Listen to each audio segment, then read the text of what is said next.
Hello everyone, welcome to my channel. My name is Ari, and today we're going to have some more stories about our toxic life. But before we start, it would be so much appreciated if you would subscribe to my channel, like the video, if you enjoy it, and maybe leave a comment down below.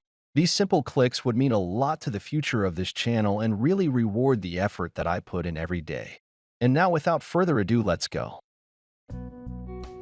Today's first story.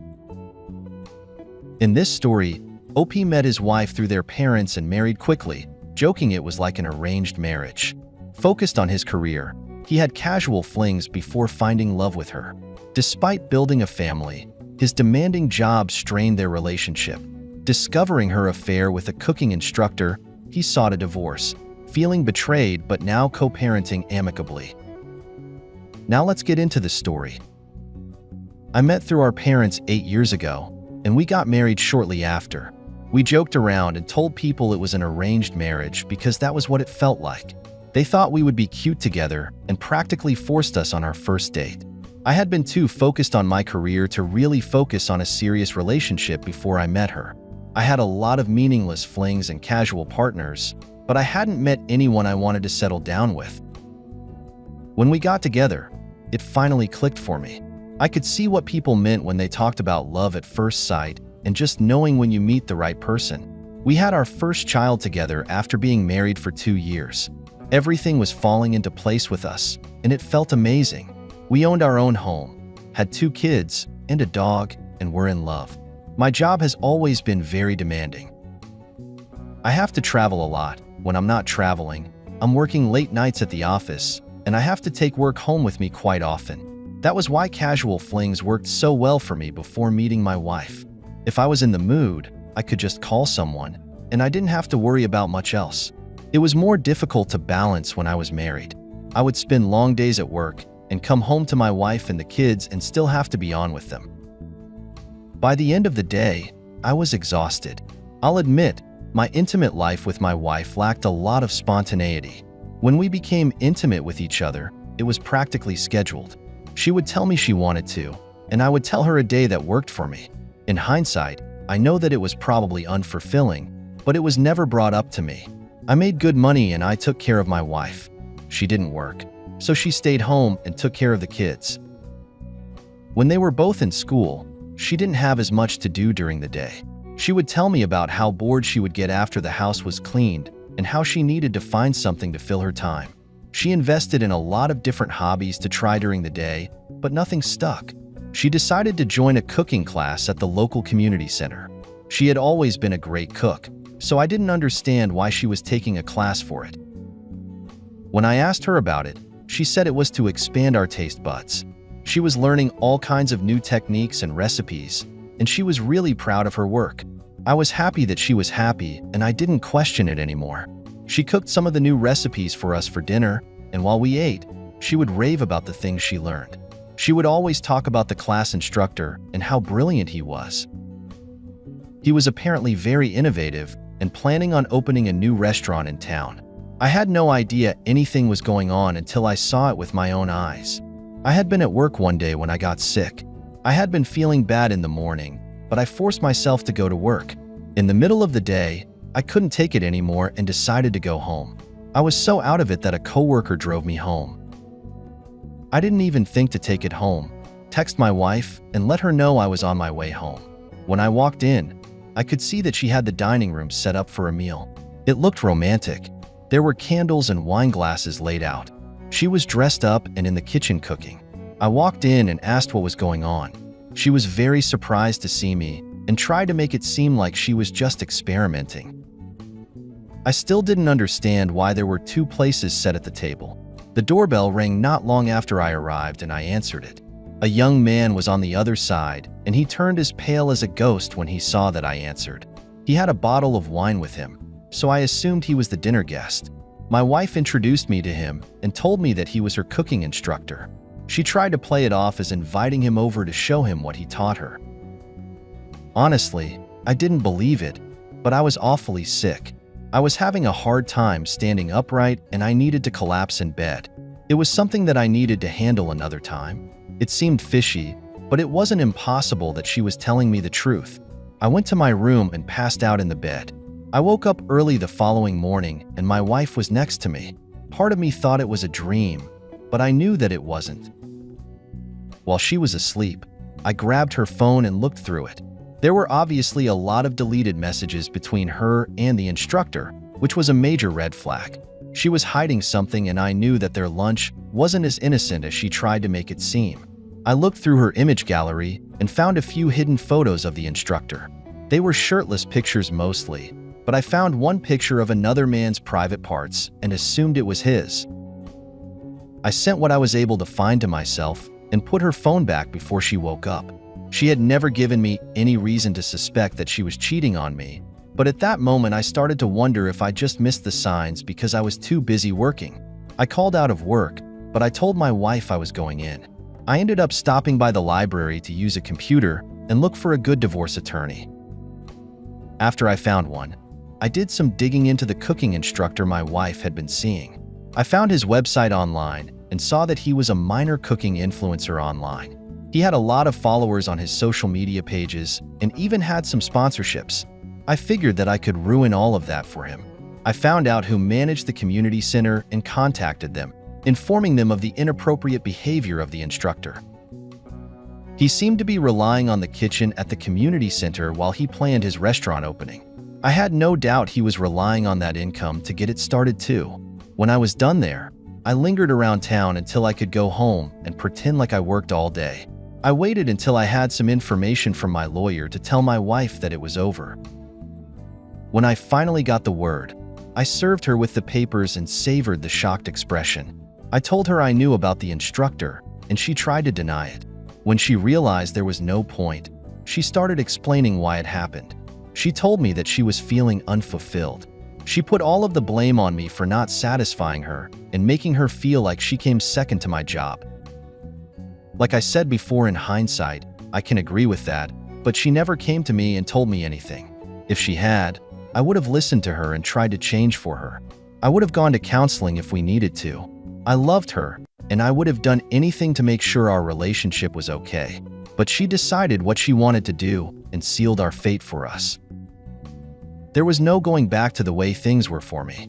She was disappointed and tried to sway me away from divorce, but it wasn't going to happen. We ended up divorcing and I was favored in the end because she cheated. We still have to spend a lot of time together due to custody arrangements and we're cordial, but I don't talk to her about anything other than the kids. Today's second story. In this story, OP met his girlfriend at Walmart and they quickly bonded. After 5 years together, she began to change, gaining weight and rejecting his support. He discovered she was cheating, leading to a confrontation. She falsely accused him of assault, but he cleared his name and ended the relationship, realizing she was not who he thought. Now let's get into the story. My girlfriend and I were together for almost 6 years. I, 29 male, met my girlfriend, 31 female, at Walmart.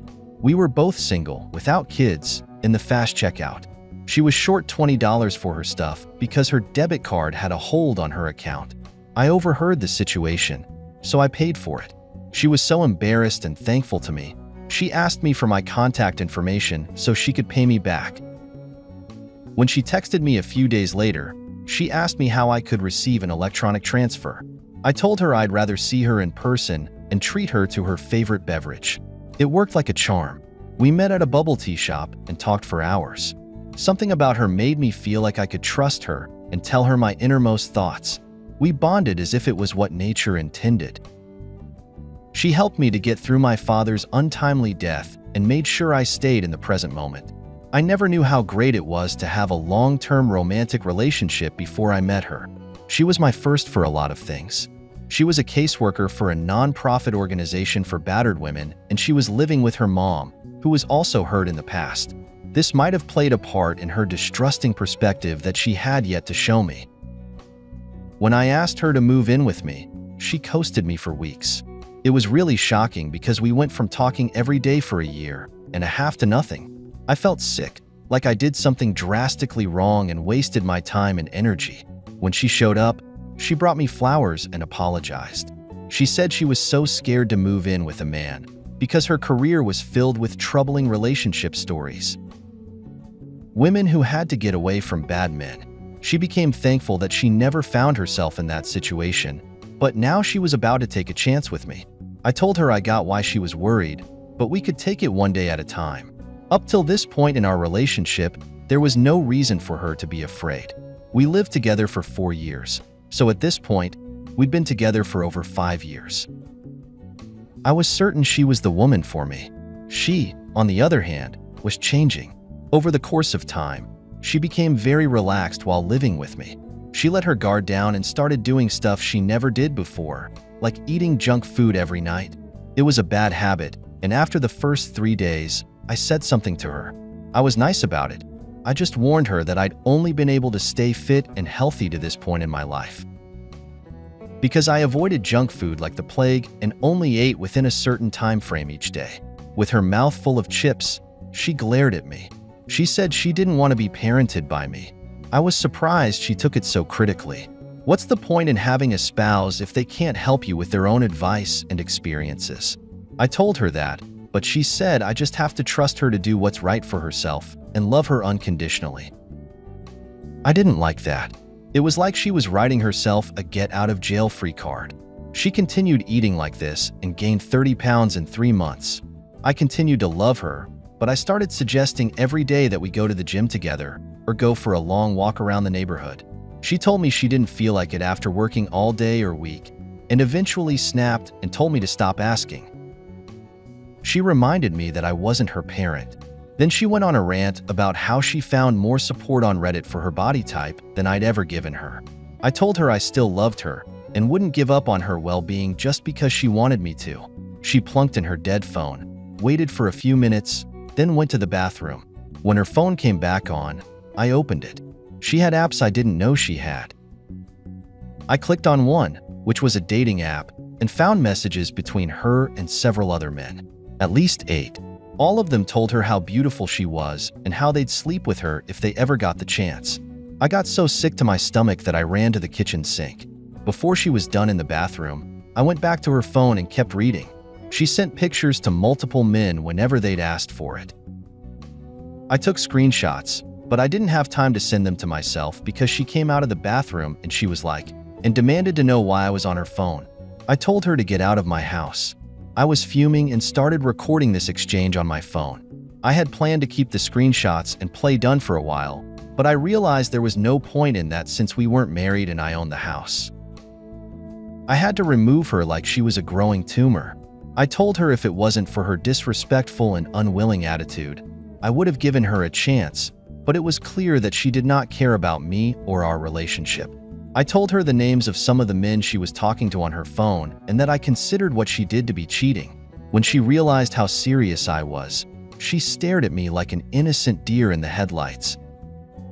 She calmly walked over to my 4 pounds, unplugged it, and carried it to the window. She looked at me and dared me to keep messing with her. I told her I wasn't messing and that if she destroyed my console, she had to pay for it in court. She thought about it with her eyes locked on mine. While holding it out the window with one hand, she used her phone to call her mom.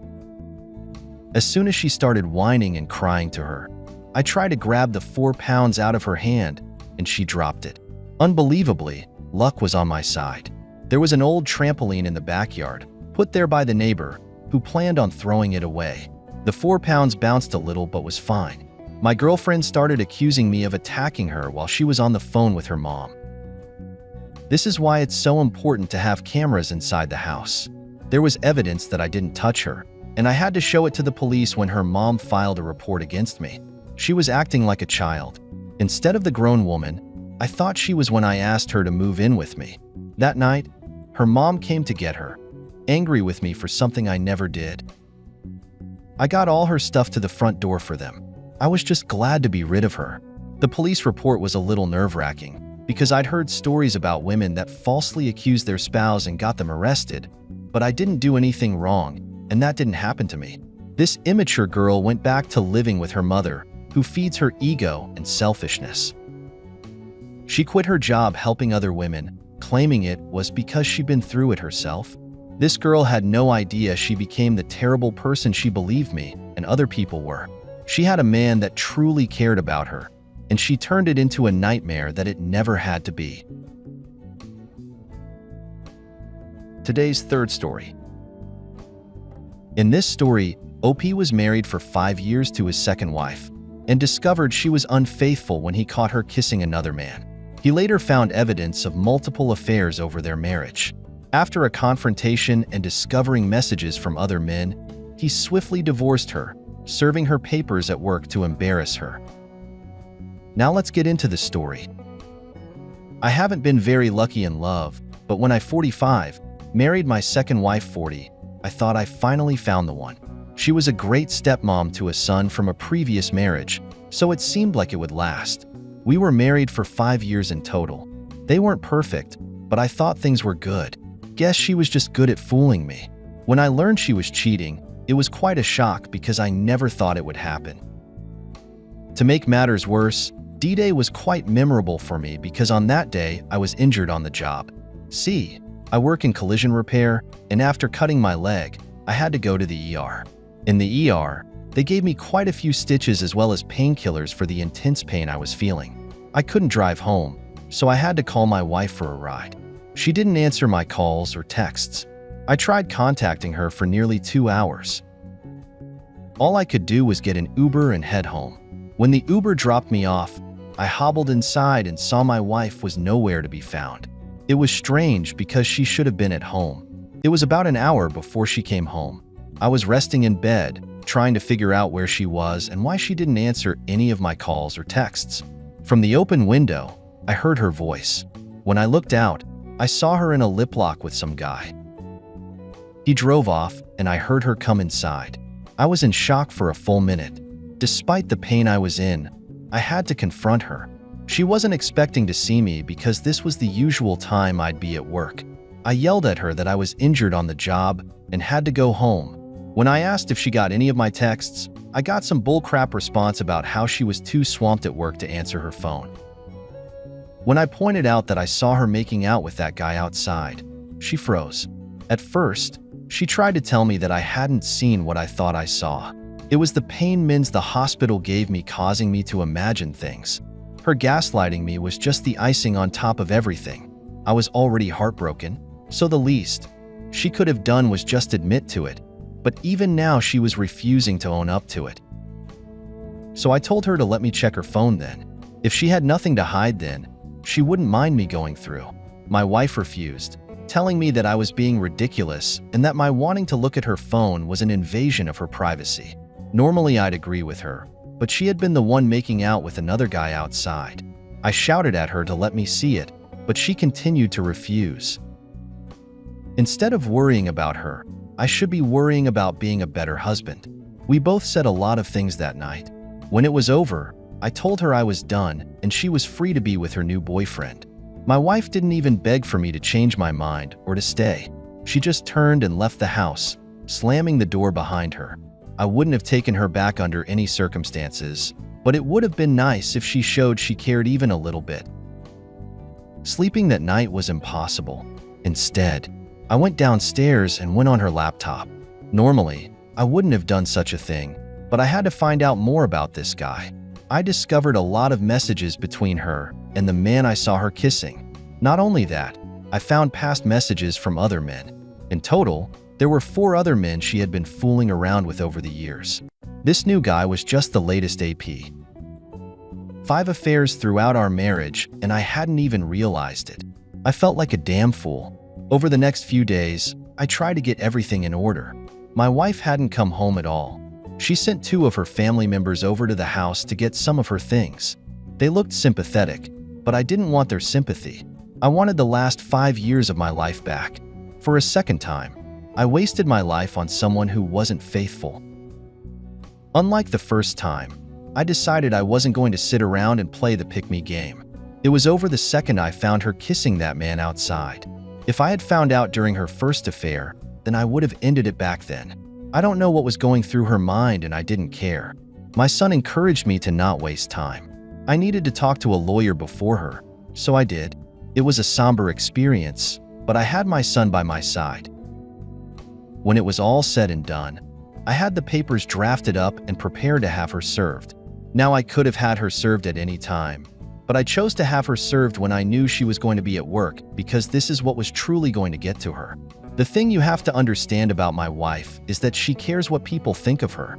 At work, she's cultivated this personality where everyone seems to respect her and think she has this perfect life. So it made sense to have her served at work with everyone's eyes on her. I knew she had gotten the papers when I received several angry texts and voicemails, cursing me out for serving her the papers in such a petty way. My response was to just ignore them because I didn't care if she was embarrassed and hurt by how I informed her. Wanted a divorce. Did she think I was just going to wait around for her to come back? If she did, then she truly is more delusional than I ever thought she was. The divorce was pretty speedy as divorces go. I just wanted her out of my life, saying one for all the crap she left in the house. The faster it was over then, the faster I could get on with my life. Once the papers were signed, I honestly breathed a sigh of relief. I had brought my son along, and when it was all over, she actually tried to ask him for a hug, and if she could still be involved in his life. Maybe she should have brought someone along with her if she wanted some comfort. This woman was even more delusional than I thought, but I raised my son right. He just stared at her and burst out laughing. Then he looked at me and said we should go out to eat, but it would be his treat. That was the last time I saw my now ex-wife. I can still remember the way she glared at us and how red-faced she was. It still gets a chuckle out of me. For now, I'm just focused on myself and my son. I don't know if I'll ever be ready to date again, but right now, it's just not in the cards for me. Being alone used to scare me. When I think about it now, it's not so bad.